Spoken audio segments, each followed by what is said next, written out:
So let's talk about the 2024 Booker International Longlist because it was as unexpected and unpredictable as it always is, and that's why I love it.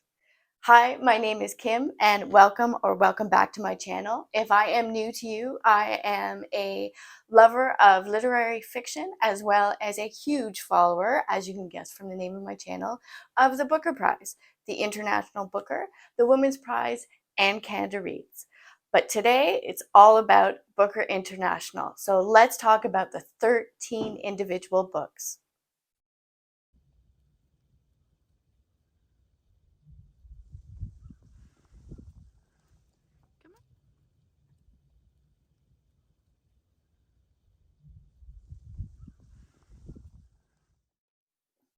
So interestingly enough, there is no Fitzcarraldo books on this list, which was very, very different from last year.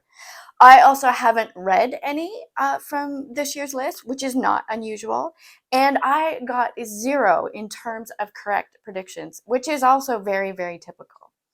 Now, one of the reasons I am so excited about this literary award is because there was a time where I could hardly get a hold of any of the books, and usually the winner came in like a year after it had been announced. But last year I was able to get a hold of 12 out of the 13, and this year is turning out that way as well. So last year, out of my top 16 books, and I'll link the video in the description box below, I actually had 6 of the international long list on those lists. So I am expecting a spectacular reading seasons in the next few weeks. Now, the shortlist will be announced on April 9th, and that is not a long way away. So I'm going to try to read as many as I possibly can, and the winner will be announced on May 21st.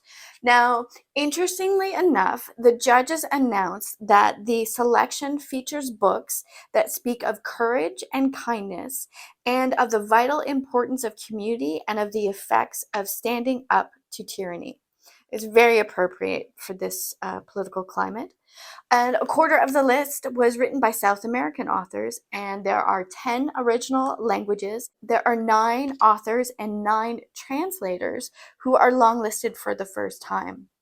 And interestingly enough, Ismail Kadare was the inaugural winner of the prize in 2005, and he is on this list.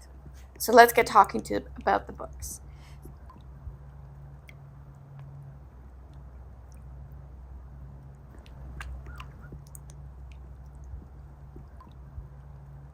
So the first book is titled Not a River by Selva Almada, and it's translated by Annie McDermott, and it's from Argentina. And in the description, it says 3 men go out fishing in rural Argentina, and they return to a favorite spot on the river despite their memories of a terrible accident there years earlier. It has been called poetic, ethereal, and ghost-like. The next book is Simpatica by Rodrigo Blanco Calderon. It is translated by Noel Hernandez Gonzalez as well as Daniel Han. Now, Daniel Han was shortlisted, and he was also a judge. This book is from Venezuela, and it is called a suspenseful novel with unexpected twists and turns about the agony of Venezuela's mass exodus. The next book is Kairos by Jenny Erpenbeck. She was longlisted in 2018. It's translated by Michael Hoffman, who was a judge also in 2018, and it is from Germany. And it is called An Intimate and Devastating Story of the Path of Two Lovers Through the Ruins of a Relationship. So a love story. The next one is The Details by Aya Ginberg, translated by Kira Jofsson, and it's from Sweden. And it's called An Intimate and Powerful Celebration of What It Means to Be Human. Now, the next one is one that I think a lot of people are going to have a hard time finding, and it's called White Nights, and it's a debut novel from a poet from Poland called Ursula Honek, and translated by Kate Webster. If anybody knows of where I can get a copy of this book, please let me know in the comments below. Or if you have a copy, or if you're able to read it, please give me a review in the description box below. It is a highly artistic study of death, encapsulated in moving stories. It's 13 interconnected short stories, and each story focuses on a different character. I think this is very, very intriguing choice. I love books by poets, and interconnected short stories can really tell a lot in a short period of time. So the sixth book is Mater 210 by Han Sok-young, who was longlisted in 2019. It's translated by Sarah Kim Russell and Youngjae Josephine Bae from the Korean. This is the longest book on the list, and it is from one of Korea's most renowned authors. And this is also another theme from this list, is there's a lot of authors who are well known but not well known in the English market, which is fascinating. So this is an epic multi-generational tale that threads together a century of Korea's history. The next one is, I mentioned him before, A Dictator Calls by Ismail Kadari. It's translated by John Hodgkin from the Russian, and John Hodgkin was longlisted in 2017 for his translation. And it is another historical fiction book. It takes place in 1934, in which Stalin receives a telephone call, and he has a 3-minute conversation with a poet about the arrest of another poet. It has been called a fascinating meditation on Soviet Russia, authoritarianism, power struggles, and a period of great writers. Translated from Albanian.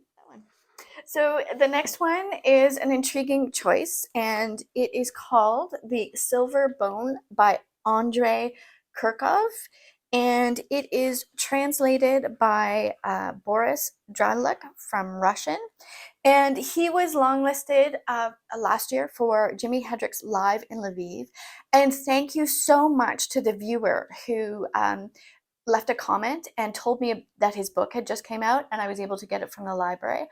Also, Jimi Hendrix Live in Lviv is available in North America in late August of this year, and I pre-ordered a copy. This is a bit of a mixture of everything. So it is a little bit of magic realism.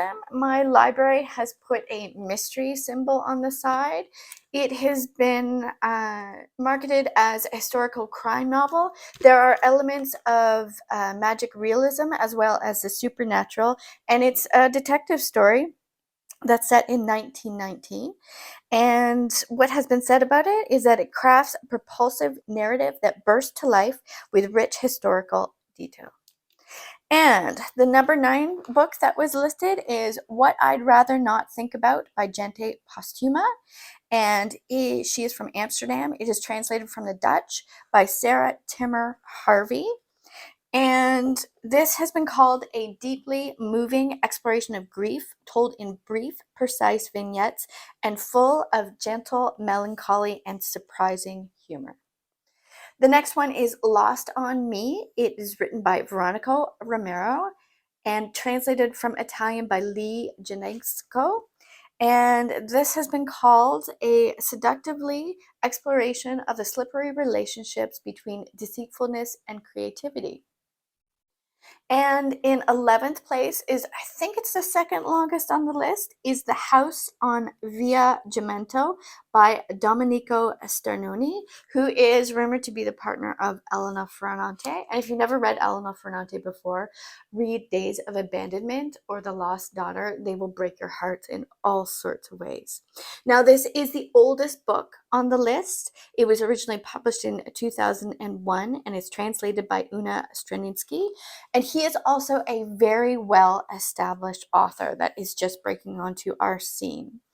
Now, this has been called a narration against the vivid backdrop of Naples in the 1960s. The House on Via Gemento has established itself as a masterpiece of contemporary Italian literature. The next one is Crooked Plow by Itamar Verma Jr. It is from Brazil and it's translated from the Portuguese by Johnny Lorenz. And it is been called a fascinating and gripping story about the lives of subsistence farmers in Brazil's poorest region. And it is another example of magic realism in this list.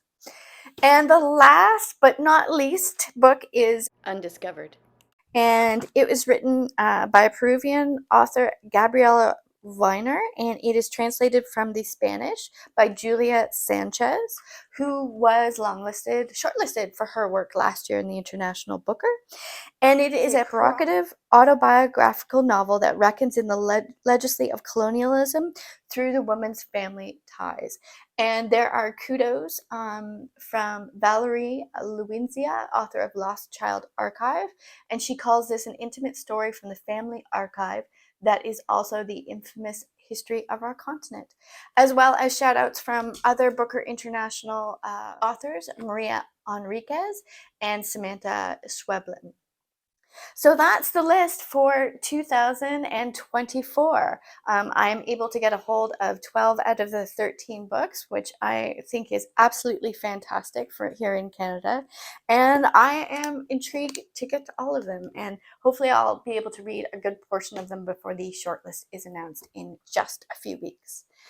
There are a lot of historical fiction on this list, which is not necessarily my genre, but I love the fact that the International Booker, as well as the Booker Prize, challenges me on so many levels. So I think this is a good thing and not a negative thing at all.